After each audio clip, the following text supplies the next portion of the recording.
weight U2513 sign frame for our Sentry stanchions. Just wanted to give a quick installation to hopefully help you if you're having any troubles. You should receive the frame basically like you see it here. There is a bolt Phillips head that needs to be taken out. So if you just take that out,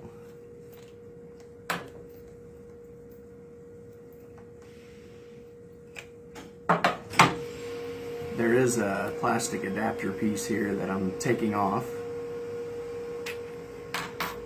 And on one side you'll notice that it is contoured to fit the contour of the plastic frame. So I just wanted to point that out to you.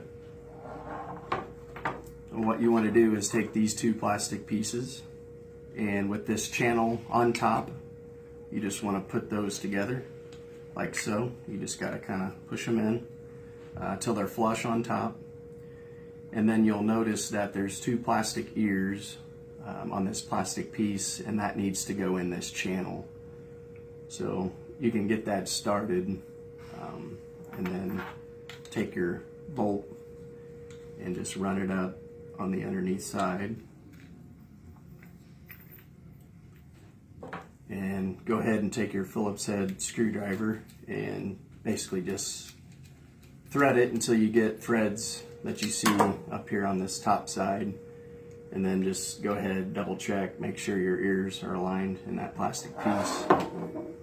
And then you'll see how the plastic piece contours to the frame. Then you can just go ahead and tighten that up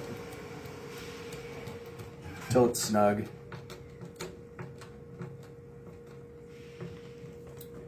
There is plastic film on the plexiglass, so that is just a film that can peel off.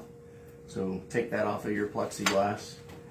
As far as installation goes on the Sentry, basically you just want to make sure you've got 3 fingers that are over the edge of the post, and then that 4th leg you can just push it out or toward me, and once all 4 legs are aligned, then you can just push it down and it's ready for use.